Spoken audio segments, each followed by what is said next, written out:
Welcome, you guys, to another episode of TJU on Air. So happy to have you here today.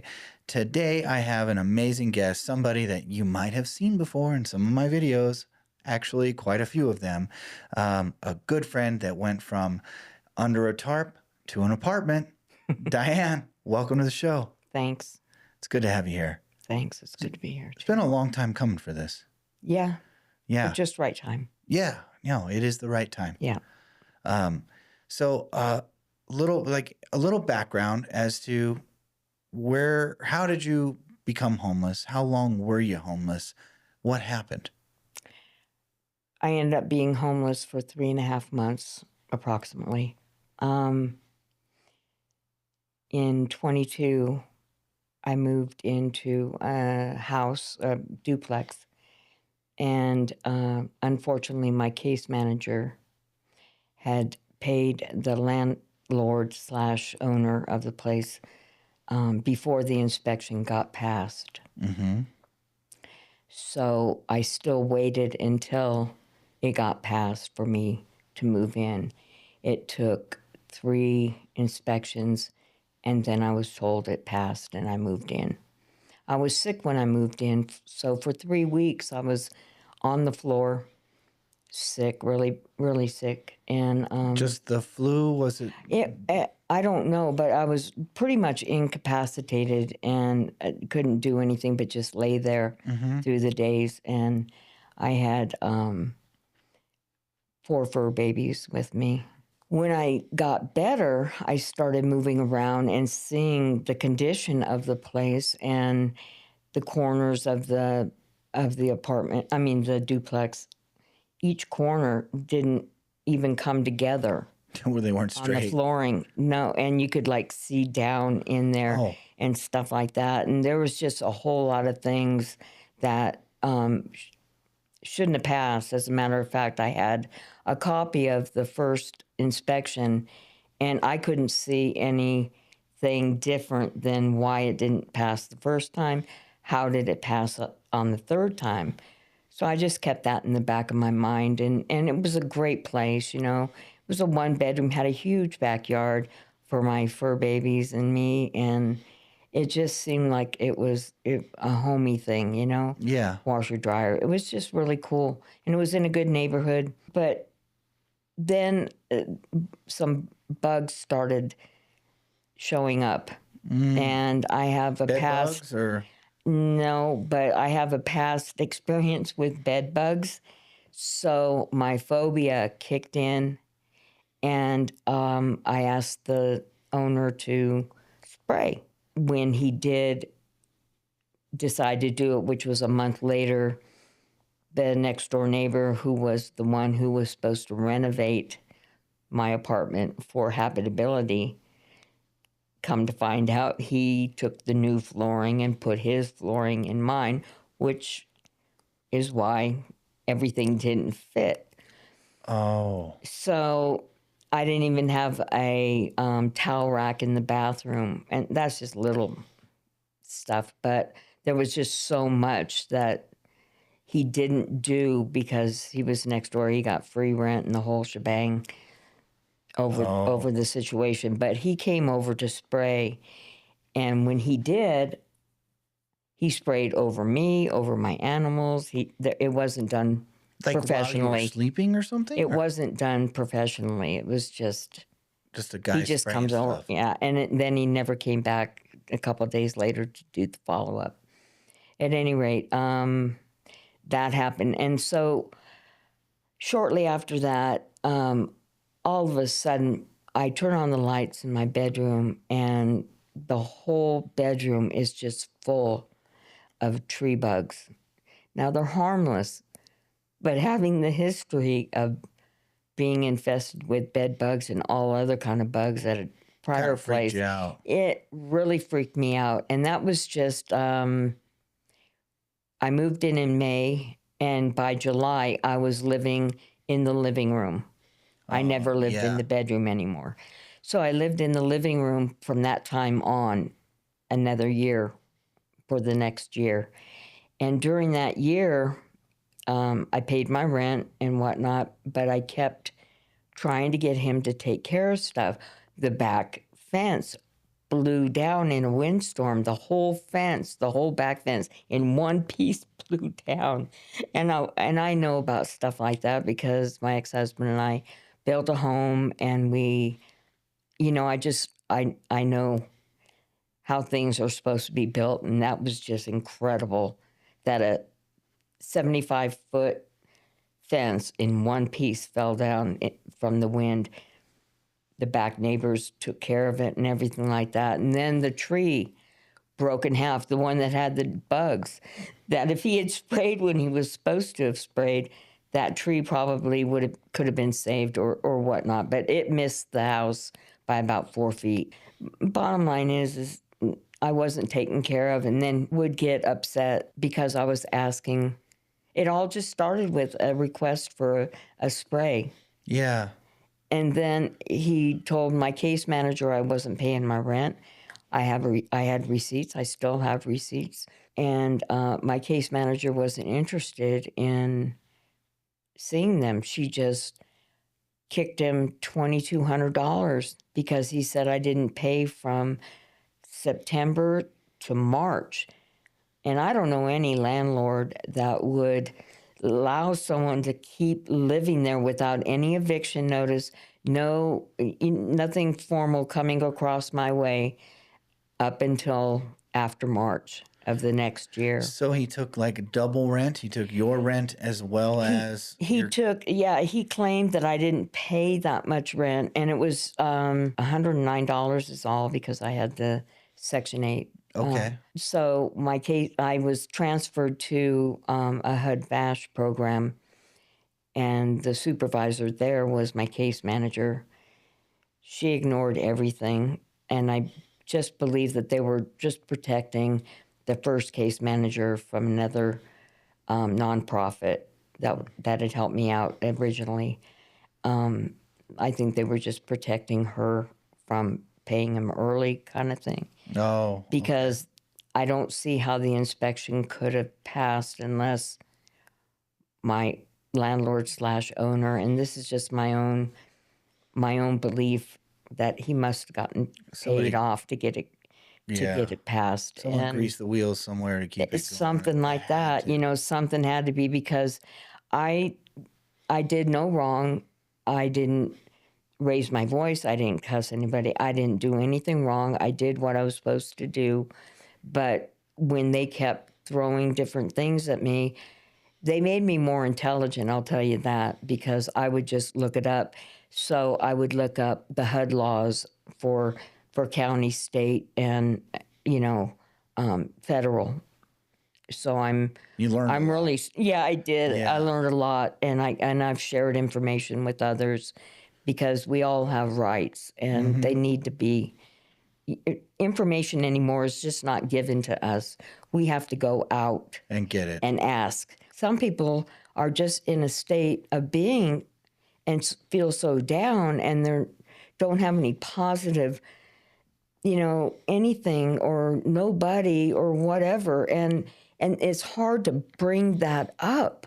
Yeah, when your confidence is low, you make kind of poor decisions, or you don't think anything about yourself. You're not confident in your own self, and you feel like you've done something wrong anyway. So, I don't have any right to ask questions, but we all have that right, and we should, because the information's not given to us like back in the day. Nowadays, too, people kind of prey on the weak. They want to take advantage of people that are not confident or in a tough spot, because they know they're not going to have the best decision-making process or have the ability to get that information.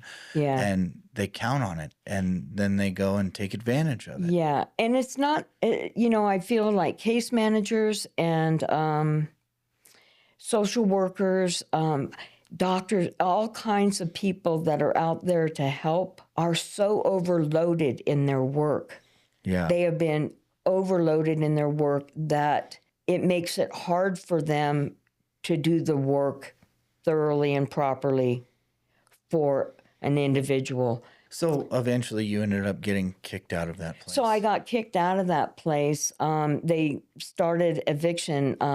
Well, he hired a realtor, and that then they started the eviction process and the 30-day thing.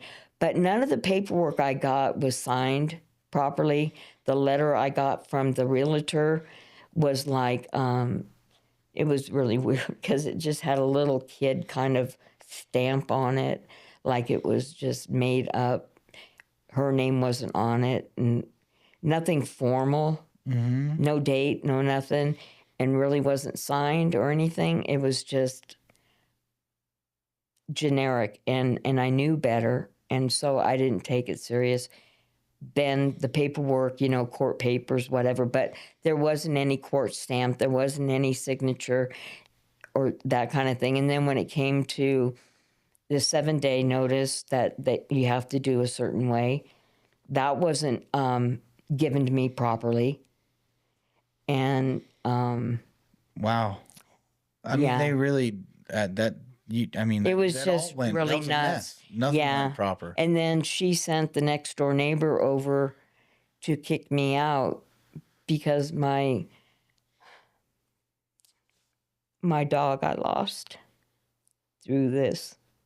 I had to bring him back to the house when I had been, kicked out. Yeah. And he just missed the other fur babies that were left behind. When that happened, the next door neighbor had heard me and called the realtor, and the realtor told him, go tell her to get out, which is like, you don't do that. That's not legal. But I was so shook up. He comes through the back of the property, through the back door, and I'm standing there and I don't even have any pants on. I'm getting ready to get dressed, and then me and Lobo were going to leave. And he stood there and he said, you need to get out. You need to get out now. And okay, well, I need to get dressed. Could you leave? And he, nope, I'm standing right here. So he had to stand there and watch me dress, which shook me up because I have past issues with that kind of stuff. That's disgusting. And so in doing that, I just got what I could and walked out the front door. I got down the sidewalk just to the next house, and I went, oh, my wallet. I need my wallet. Turned back around, went to the door, knocked on the door. He would not open it. He said, you've got an appointment to meet the realtor here on Monday. And I think it was a Friday. And I said, I need my wallet. I had money in my pocket, but I had no ID. So I wouldn't be able to go get A room or anything like Yeah. that. So literally I was butt naked on the street. Oh man. Yeah. And in him watching me get dressed and that whole thing, and then not letting me come and get my wallet. If I'd been able to come in, get my wallet that was on the couch, I would have seen Lobo and I would have taken him with me. And maybe he would still be here today. Just every once in a while I wake up and I just miss him so much. Yeah, I know. We've talked about that. I know. But so then that started my butt naked on the street. Boom. And I had to wait through the weekend with just the clothes on my back, wait till Monday. Well, then I get over there Monday, canceled. She canceled, but she didn't call me. She told the next door neighbor. Oh my. And I'm out there and I'm all upset and I'm going, where is she? Where is she? And he goes, oh, she canceled. You'll have to come back tomorrow. And I'm just beside myself over the whole thing. So tomorrow you go back and... So tomorrow I go back and she shows up and she's giving me 15 minutes to get whatever I can. And we had a different kind of agreement. I was gonna be able to take the fur babies and everything.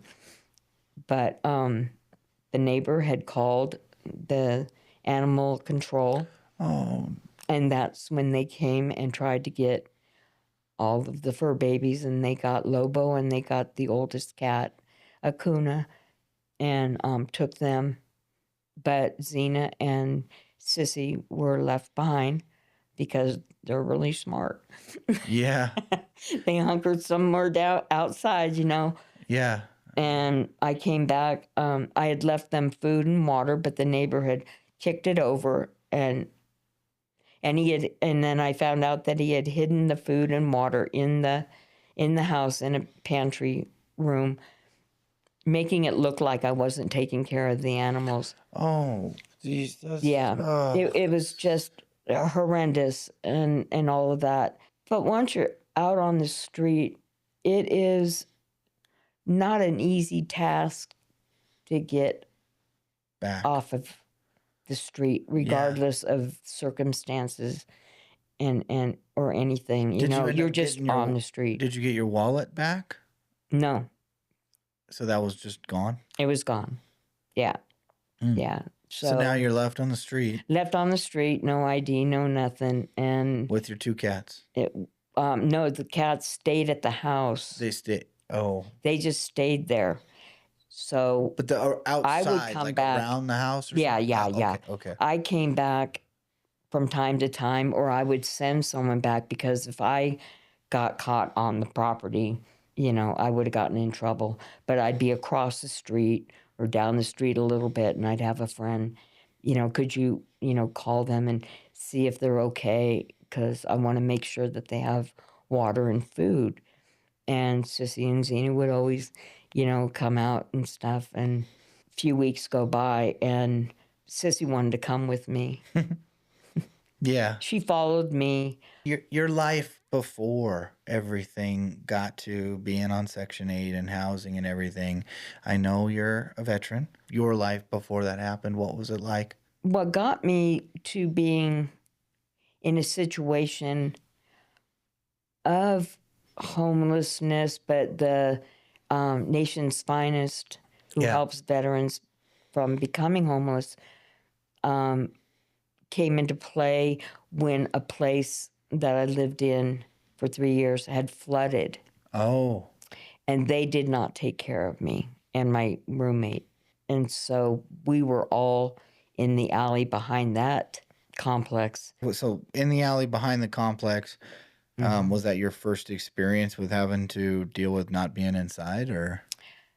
At that particular time. But when I was in my 30s, I was homeless for about 8 years. Okay. So that was a blessing too, because I learned a lot then that made the 3.5 months that I was homeless at my age today Yeah, a lot easier, because I knew what to expect, and certain survival things that helped. Do you think that, like, people who have experienced homelessness at some point in their lives generally end up experiencing it again at some point?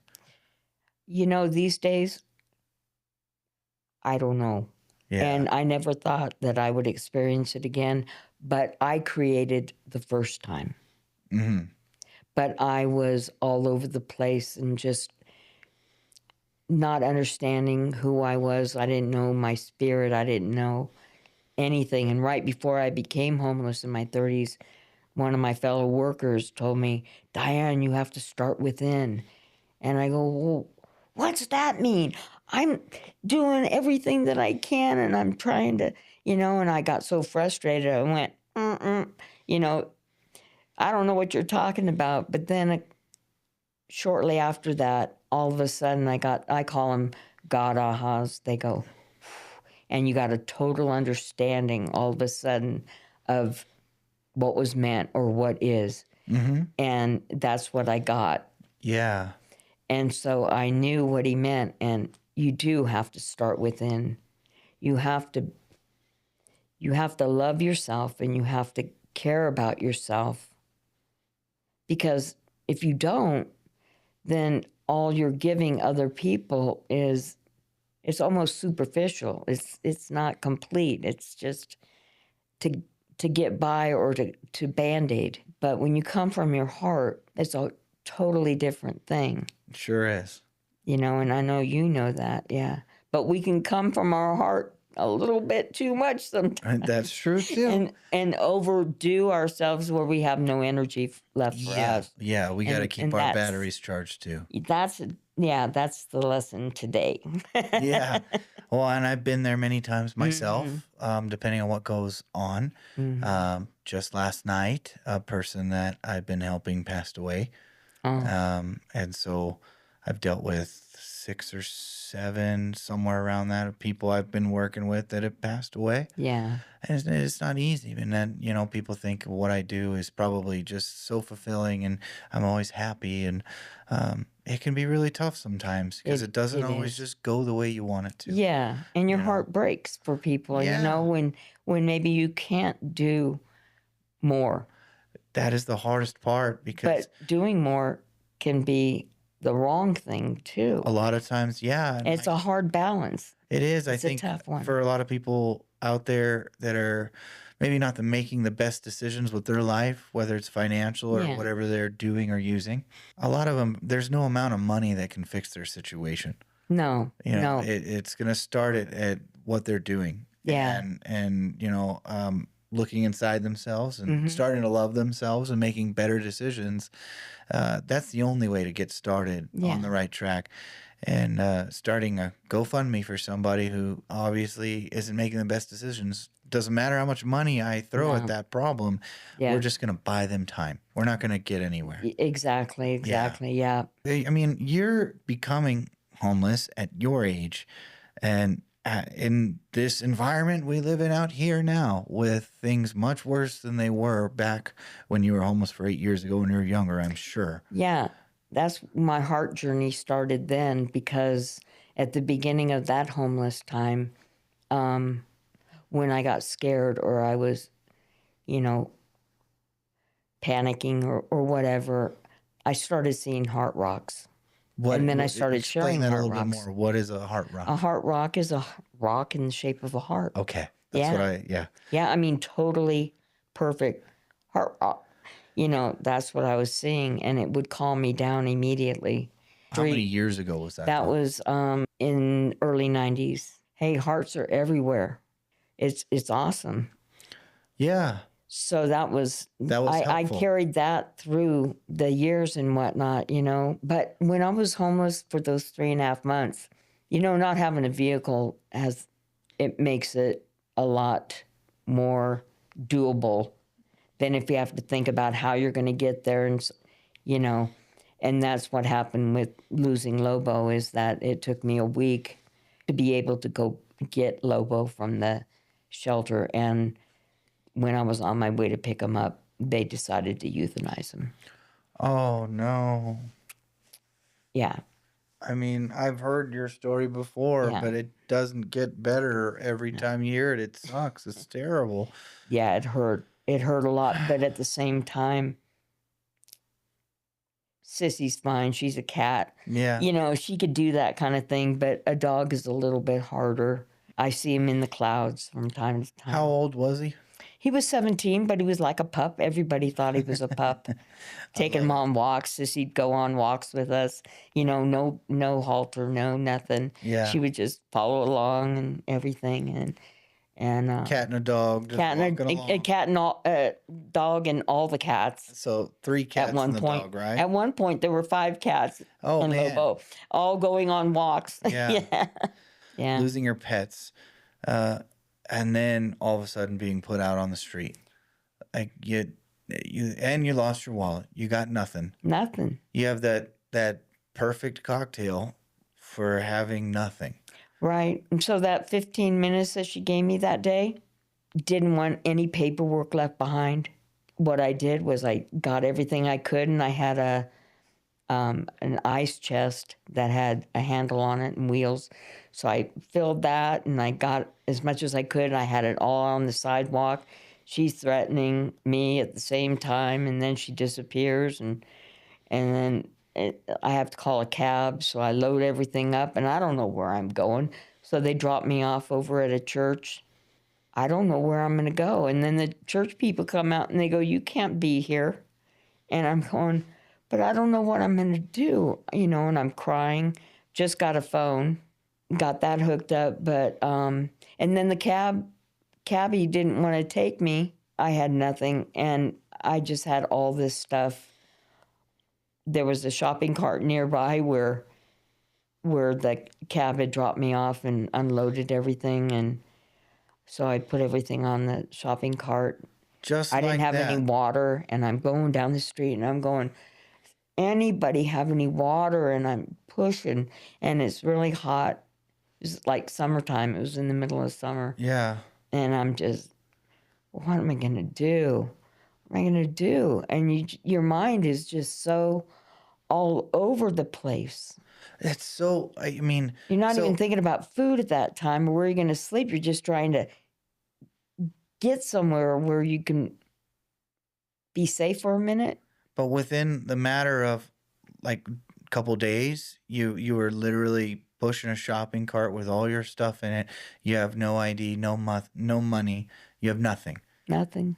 It took almost no time at all. Yeah. And you were just like any other homeless person. Yeah. That's it's amazing how quick it can happen, right? Oh, just overnight. I wasn't even expecting that to happen because it was so illegal at the end. Yeah. You know, it wasn't even done right. And before you know it, you feel like you're stripped of everything, your rights out there on the streets.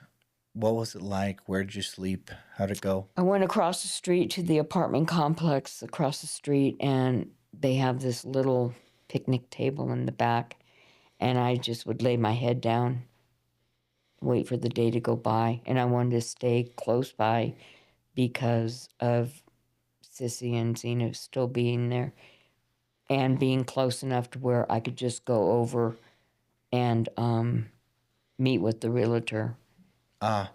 Did you have to still meet with them often for any reason? No, it was just the one time. Well, it was actually 2 times, Two but times. yeah. Okay.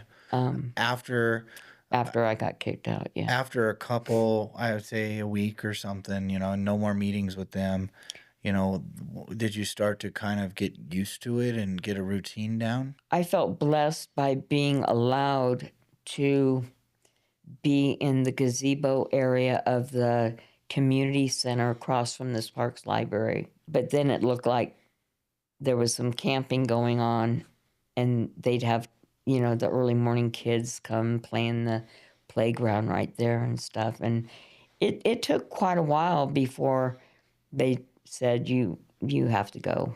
Cops would come. I want to go.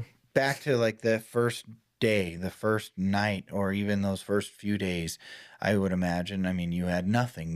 Nothing at all, just the clothes on your back and a couple bags, whatever you grabbed from the house real quick. Yeah. What did you sleep on? Did you get cold? How'd you get through the night? Just putting stuff around me. And then watch out for the sprinklers. Oh no. Yeah.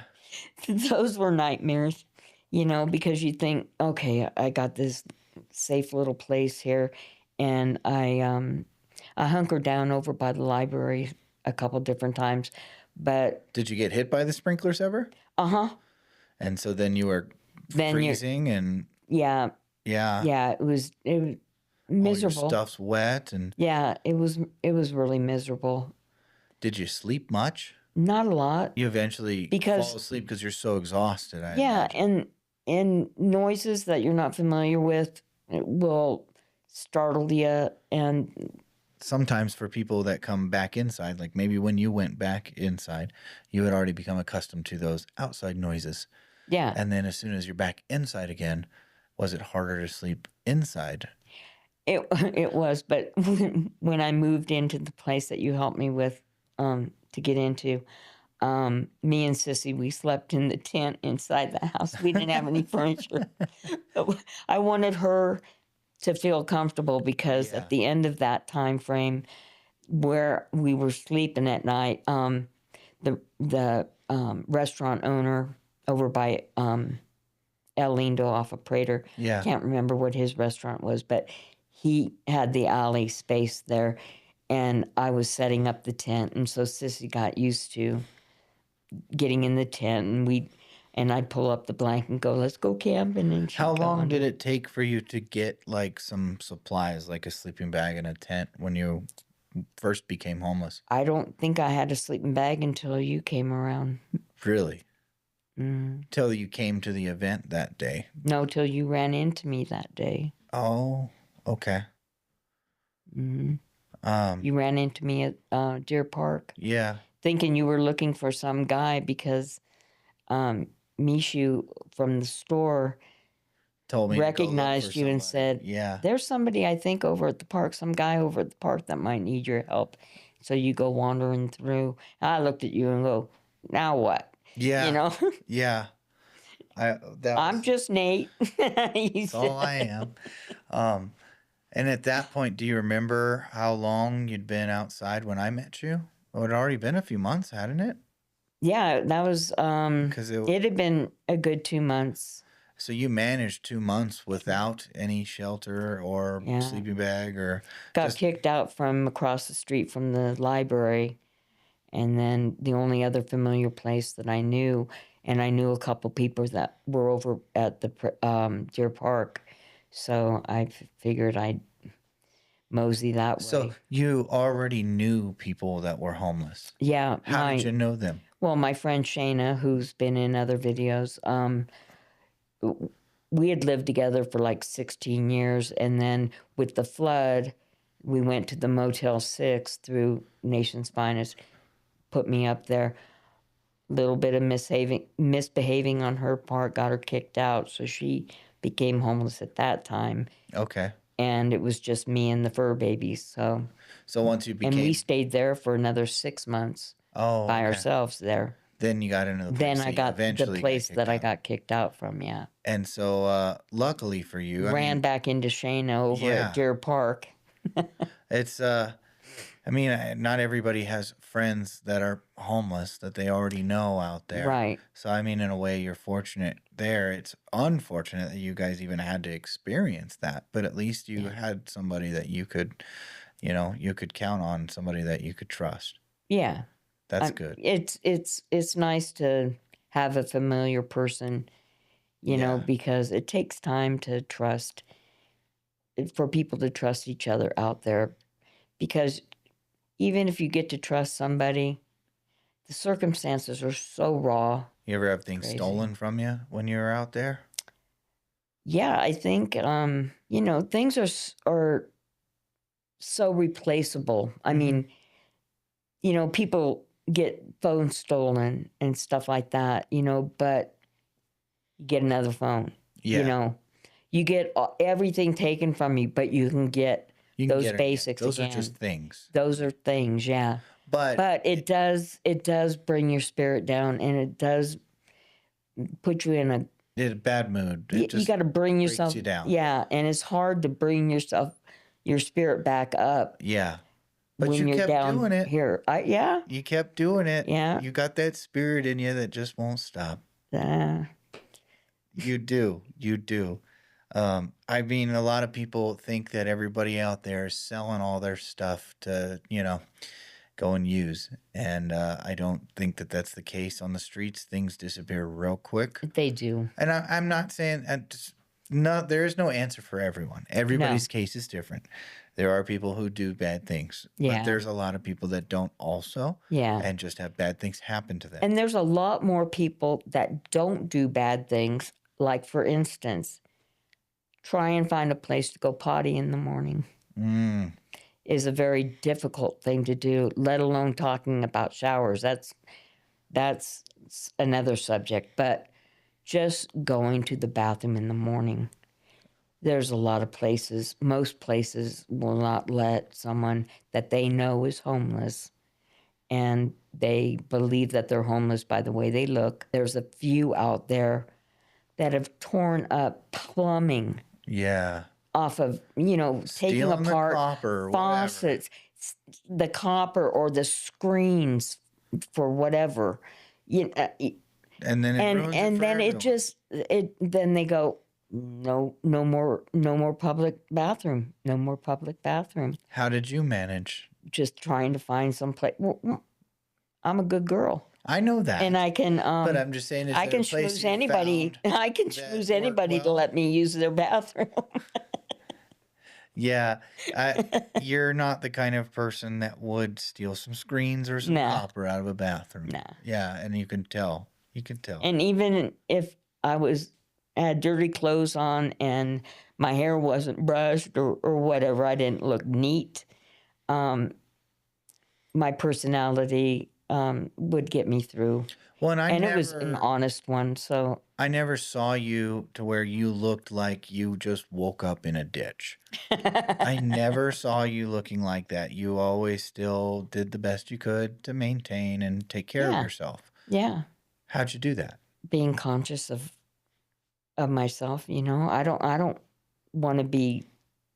Nobody wants to be judged, but Yeah, unfortunately, our society has so much judgment. yeah, And there's so many people that are whether they might have a physical disability, they look like they're on drugs or whatever, but they might just have MS, mm-hmm, cerebral palsy, or yeah. just Tourette's or whatever, and nobody knows, but they're going to be looked at. Everyone's gonna assume the worst.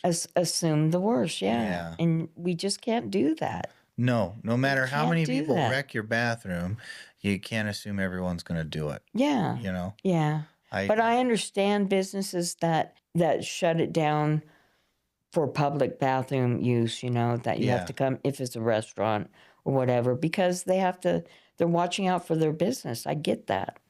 I get that. Did you ever have any real tough times while you were staying outside? Anything dangerous ever happened to you? Yeah, well, one time when I was staying over by the library, some kids were coming through the high school field Uh-huh. there, and they started getting real destructive and violent and stuff, and talking real real scary. And I just hunkered down and was as quiet as I could be, and I thought I was in the shadows and everything, and just hoping that they'd pass through.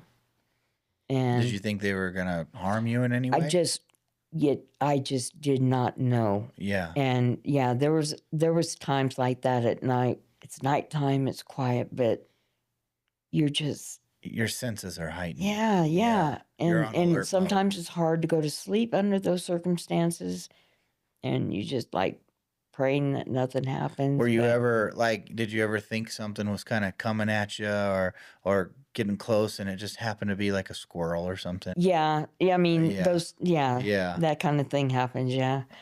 And then I was so tired that I decided that I still had my pills with me.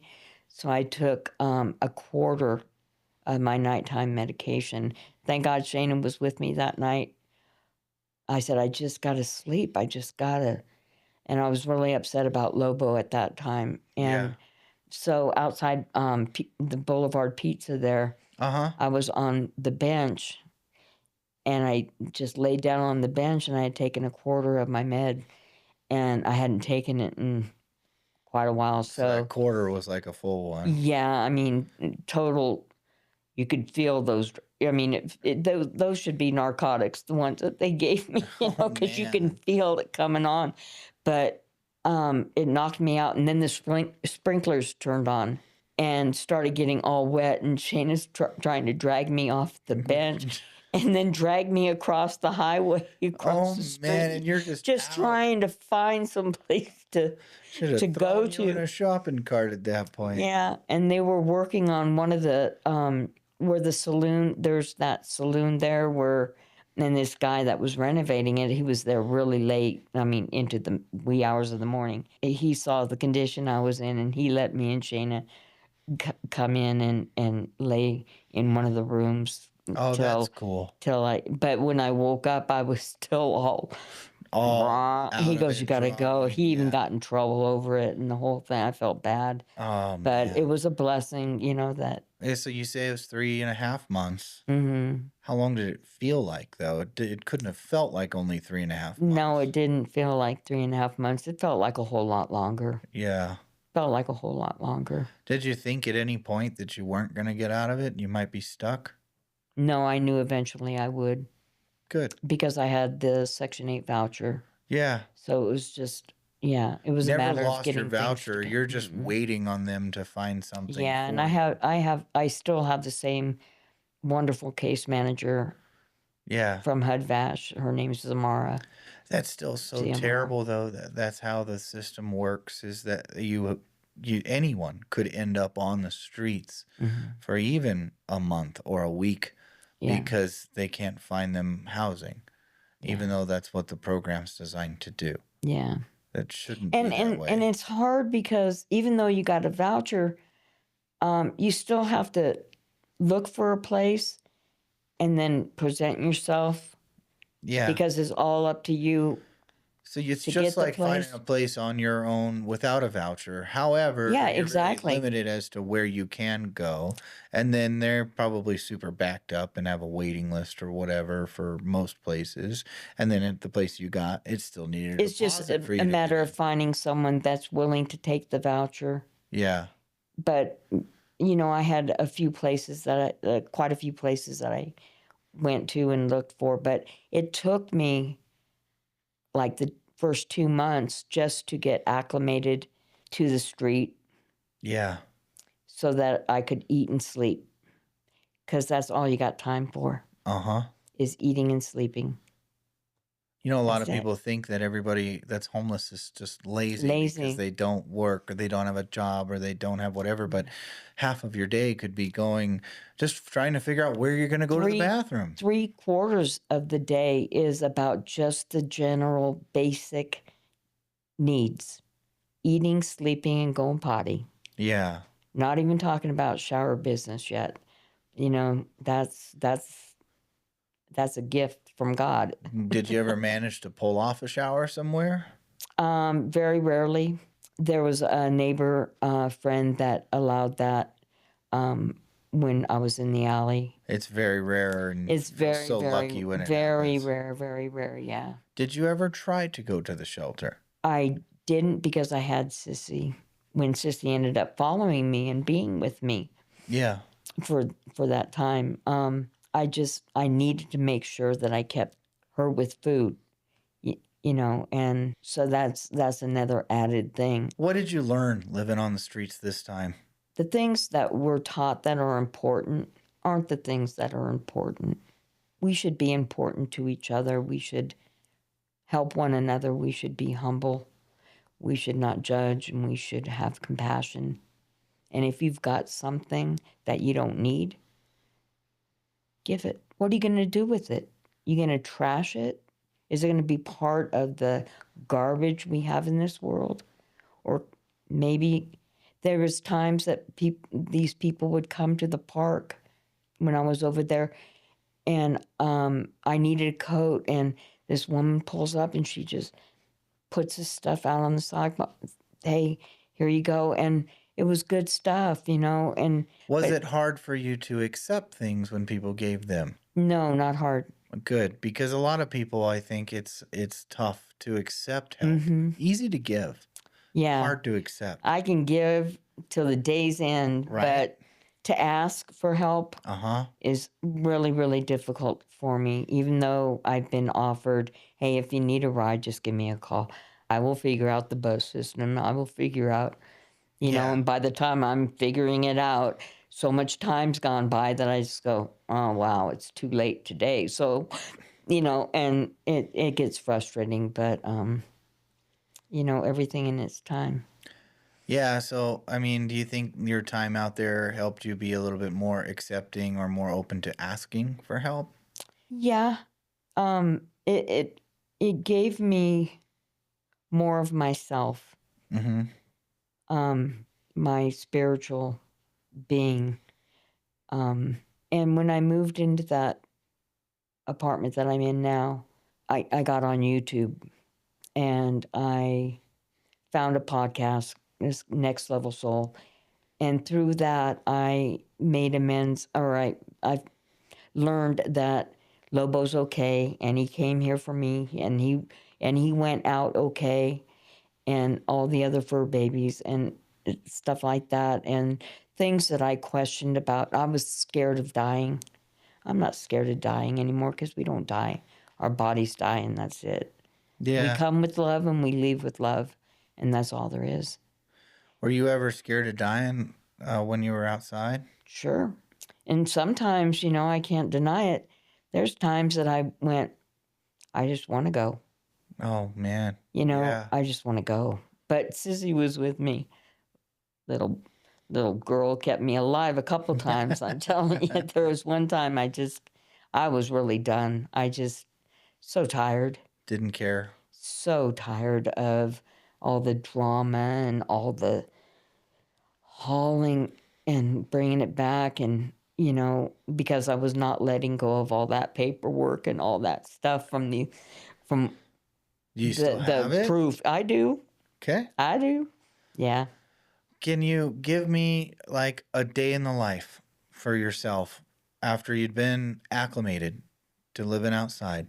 What was it like in a day? What would you typically do? You just exist. There It's is no just typical day. It's just whatever you need you to just survive. get up and you do what you got to do. You got to put your stuff and make sure, there's a couple people that would watch over my stuff if I had something to take care of. I was donating plasma, Mm-hmm. and I couldn't leave my stuff, So you learn that your material stuff, Can be replaced. it will be replaced Yeah. because you are anybody. I don't care who you are, what level of life you're in, what your economic standing is, or anything. You always have everything you need. We don't have control over time. It's not ours Yeah. to control, and that's why people get run over on the crosswalks and stuff like that, because everybody's in a hurry. Everybody's rushing to get someplace. If somebody similar to you, a woman your age was to all of a sudden go through a similar situation and end up outside homeless overnight like you did, what advice would you have for them? You're going to be okay. That's good advice. You're going to be okay. That we all have angels watching over us all the time. Whether we realize it, whether we believe it or not, it doesn't matter. They're there. I'm curious. The first time I came up, camera on my chest, offering to help you, what was going through your head? What'd you think? I didn't know who the heck you were, and I was a little bit leery, kind of like, why is this guy asking me this stuff? Yeah. Because you didn't. I just went, well, who are you? And when you said, I'm just Nate, it clicked. Boink. I went, oh. That's and funny. So many other people go, I sit around and I'm waiting for him to show up, kind of thing. He shouldn't sit around waiting for anybody, but, Right. It does feel good to know that people are excited to meet me. What advice do you have for me when it comes to me going out and making my videos? And now that you know me as well as you do and you've been in them and seen so many, is there anything you'd like to tell me? I think working or trying to help a group at one time is not going to be as effective as if you're dealing with a person. When someone's in a group, then they have the dynamics of that group. Yeah. And the whole group may not be in the same mind frame as one individual is. Uh-huh. And being apart from a group, they are more focused on what their need is and where they really want to go without having, the group judging, or you can't leave the group. There's like a clique. Sometimes I see that groups are cliques. It's funny you say that because I feel the exact same way, and that's why I like to work with people one-on-one more. So I drive around sometimes. If I see people in groups, I usually just keep moving until I find somebody on their own. Yeah. And then also a group dynamic changes a lot of things because you don't know what they're all doing and how Yeah. they're gonna, And everybody's not on the same page at no, all. some might be excited, some might be, not happy with it at all and not want anything to do with it, and it changes. And everybody's excited to get, you know, new stuff, stuff that's going to keep them warm, stuff, but with the law being you can't have a tent. Yeah. Yeah, a pup tent got me in trouble, and it was just one night when I was scared and by myself, and I just thought, okay, well, I'm going to be in the parking lot. I'm going to put the pup tent up. I'm not in the park, and Yeah. and sure enough, here comes the cops that morning, and they happened to have a trainee with them, so So they they had to have do to. everything by the book. And I Oh, had a shopping cart with me too, and I went, oh man, jeez. of all mornings, You're a criminal. I am a criminal. Oh man, it's ridiculous to think that. Just trying to survive, you become a criminal. Get out of the elements for a second. But I understand that too.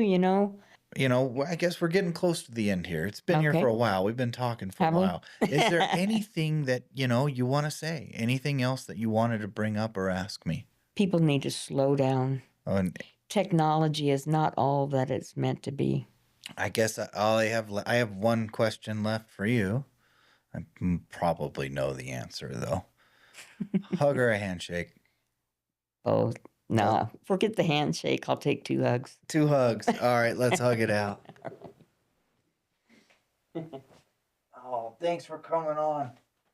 Really good to see you. Just one long hug, and then one when I drop you off. Okay. Okay.